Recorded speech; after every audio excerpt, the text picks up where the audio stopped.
The night was quiet, the kind of silence that settles over the road when the world has already gone to sleep. Outside Birmingham, Alabama, the rain had just stopped, leaving the pavement glistening under the hum of flickering streetlights.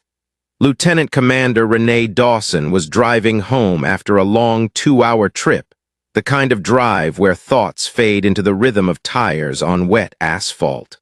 Her hands rested steady on the wheel, a soft jazz tune humming from the radio. She wasn't in uniform tonight, just a black sweater, jeans, and her hair tied back.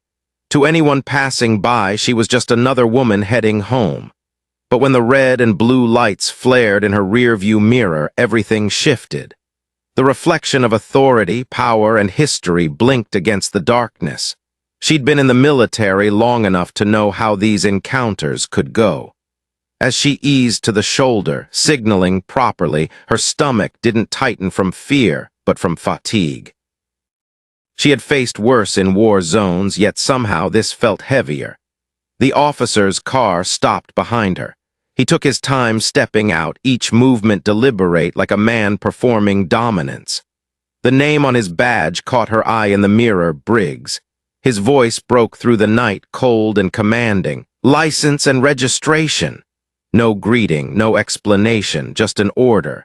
Renee's fingers moved slowly, trained, cautious, controlled. She handed him her documents and asked, "Was I speeding, officer?" His reply came sharp, dismissive.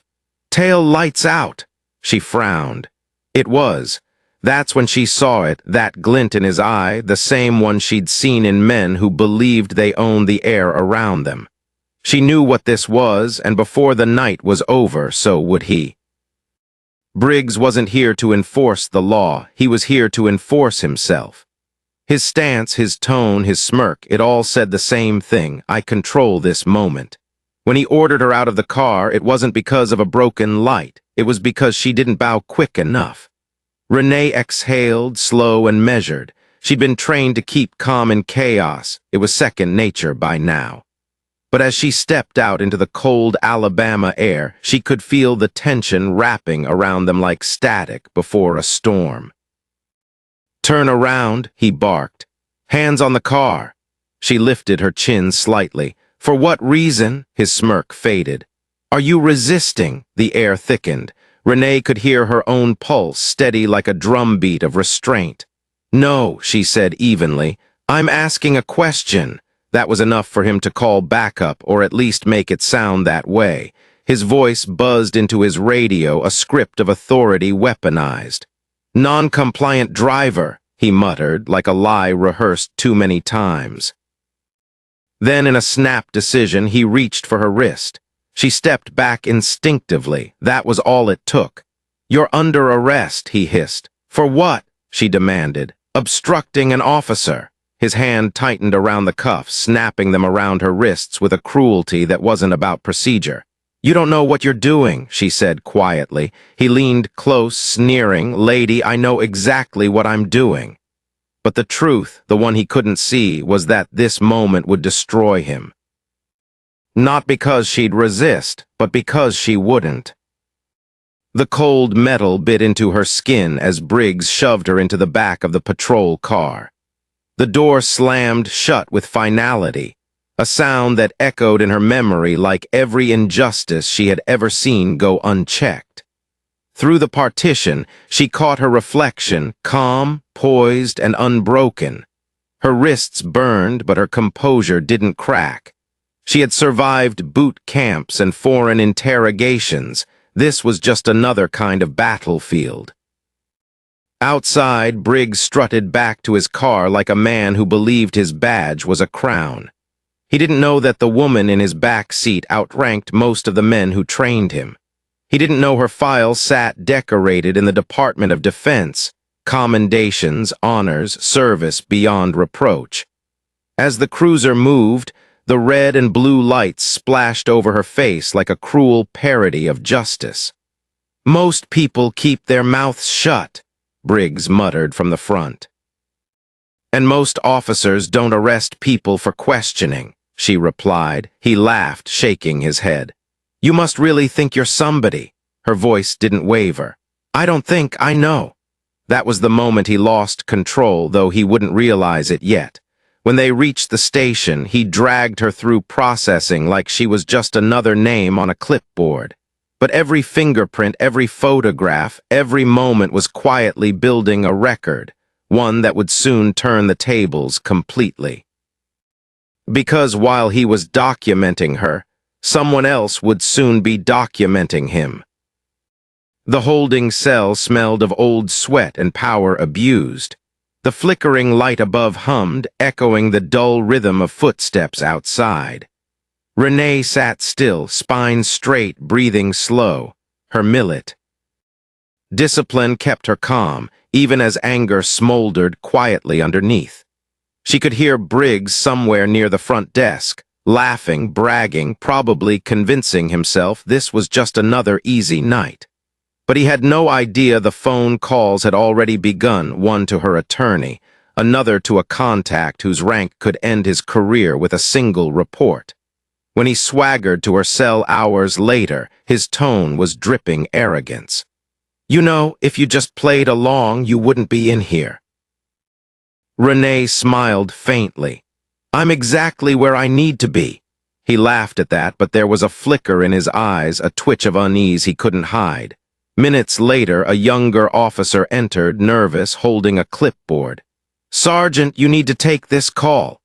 Briggs hesitated, irritation flashing across his face. He stepped out. The hallway grew quiet, too quiet. Renee could hear muffled voices, tension rising. Then his boots returned, but slower now. When he appeared again, the arrogance was gone, replaced with a thin layer of panic. "What did you do?" he snapped. She met his stare, unflinching. "I didn't do anything," she said softly, "but people talk and some of us have friends in high places." That was the moment the balance shifted. The predator had just realized he was prey. Morning light spilled through the courthouse windows, pale and cold. Renee walked in head high, her navy blazer pressed sharp against the weight of justice she carried. Gone were the cuffs. Gone was the humiliation. Across the aisle sat Briggs, his arrogance crumbling beneath the polished wood and silent eyes of judgment. The prosecutor's voice echoed. Lieutenant Commander Dawson was unlawfully detained without probable cause. The judge leaned forward, unimpressed. "Sergeant Briggs, care to explain?" His excuses fell apart instantly. She was uncooperative, but the evidence was damning. Her spotless record, her service to the country, her restraint. Then came the footage, his body cam playing back every word, every smirk, every abuse of power. The courtroom went still. When it ended, the judge's voice cut through the silence like a verdict from history itself. "Charges dismissed. Sergeant Briggs, an internal investigation will be opened immediately." The gavel fell, and with it, Briggs' illusion of invincibility shattered. He didn't just lose a case, he lost the armor that power had given him. And for the first time, he saw the woman he had mocked not as a target, but as a mirror reflecting everything corrupt in him. Briggs' boots echoed down the courthouse hallway, each step heavier than the last. The reporters, the cameras, the whispers, all of it pressed against him like the walls were closing in. "Sergeant Briggs," a deep voice called. He turned to see Chief Baker, arms folded, eyes sharp. Inside the chief's office, the truth hit hard. "You didn't even know who you arrested," the chief said, voice low but lethal. "A decorated Navy officer, and your record. It's filled with the same pattern, black drivers, unwarranted arrests. Internal Affairs is reviewing every single one of your cases." The file slammed onto the desk. "You're suspended, effective immediately." For once, Briggs had no words. The same authority he had used to intimidate others now stared back at him, stripped, exposed, and powerless. As he packed up his desk, his reflection in the locker room mirror showed not a man of law, but a man undone by his own arrogance. Across town, in a small cafe filled with the scent of fresh coffee and rain, Renee scrolled through her phone. The headlines had already spread, Lieutenant Commander wrongfully arrested, officer under investigation. The footage had gone viral, igniting a conversation far bigger than her. Her attorney texted, he's suspended, possibly facing charges. Renee smiled softly, taking a slow sip of her coffee. It wasn't about revenge, it was about accountability. She looked out the window, watching people pass by, unaware that justice had just taken a small but meaningful step forward.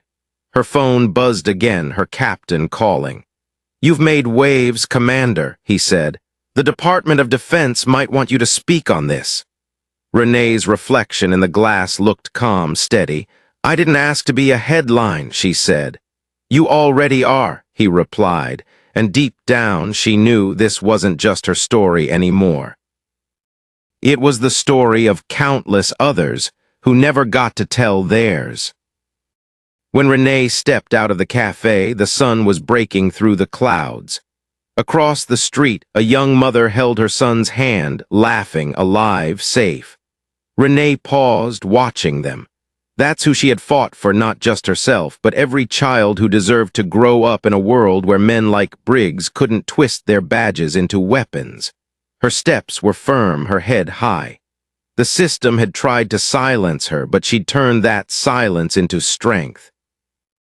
Power unchecked is power abused, and the only way to fight it is to hold it accountable. This story isn't just about a corrupt cop and a brave officer. It's about every voice that refuses to be quiet, every soul that stands tall when the world says kneel. So if this story made you think, share it. If it made you angry, talk about it. And if it reminded you that justice still matters, stay engaged. Because real change doesn't start in a courtroom. It starts with us.